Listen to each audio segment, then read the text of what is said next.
What's up mga kaparikoys? Welcome back to my channel! So yun mga kaparikoys, for today's video ay i-rate naman natin ngayon ang mga pagkain na in-order natin. So ano pa bang hinihintay natin mga kaparikoy? Let's go!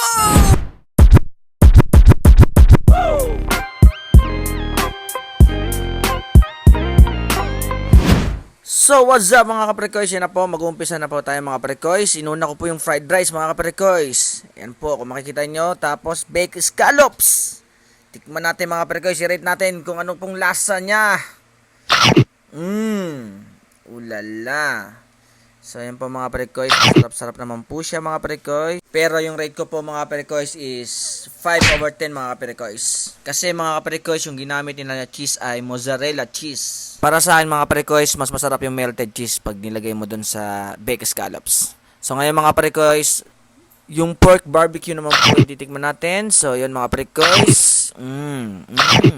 So yan. Masarap naman mga kaparikoys, pero yung rate ko po is 8/10 mga kaparikoys kasi meron po akong standard sa lasa po ng barbecue mga kaparikoys. So ito naman pong tacos yung titikman natin mga kaparikoys at isawsaw natin sa ketchup. So, sarap. Masarap naman mga kaparikoys, pero yung rate ko is 8/10 pa rin kasi hindi masyadong perfect yung lasa para sa akin mga kaparikoys. So yung titikman naman po natin ngayon mga kaparikoys ay garlic toasted bread with matching chili corn beef. So yun mga kaparikoys, magandang combination siya mga kaparikoys. Para sa akin yung rate ko dito is 10/10 mga kaparikoys. Masarap at sakto siya sa alat. So yun mga kaparikoys, titikman naman natin ngayon yung french fries nila mga kaparikoys. Yun, kung nakikita nyo mga kaparikoys, medyo mataba siya na french fries tapos may parmesan cheese siya na kasama mga kaparikoys. Masarap na combination ito sa french fries mga kaparikoys. So, syempre hindi mawawala yung ketchup. Isasawsaw natin sa ketchup mga kaparikoys. Perfect combination mga kaparikoys. Masarap. 10/10 mga kaparikoys. So, yung mga kaparikoys, ito naman yung tahong mga kaparikoys. Baked tahong. So, titikman natin kung anong lasa.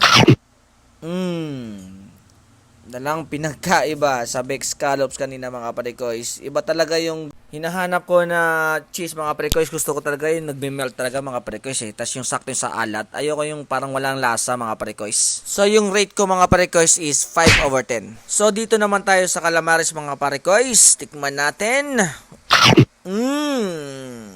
7/10.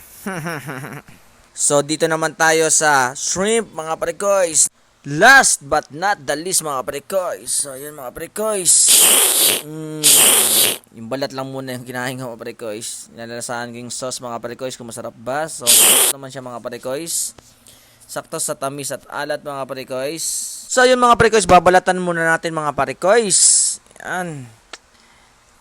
Ganito talaga pag masarap yung pagkain mga kaparikoys. Talagang pinaghihirapan ba bago makuha. What? Ganyan talaga pag masarap. Tingnan nyo mga kaparikoys ha. So, ayun na. Let's go! Masarap naman siya mga kaparikoys. Perfect. Pati yung sauce, perfect. So, 10/10 mga kaparikoys para sa akin mga kaparikoys. So, natapos din yung mukbang vlog natin mga kaparikoys. Huwag nyo po sanang kalimutan mag-like, share, and subscribe. Siyempre sa aking YouTube channel mga kaparikoys. Kita-kits ulit tayo sa susunod na vlog ko mga kaparikoys. Bye-bye!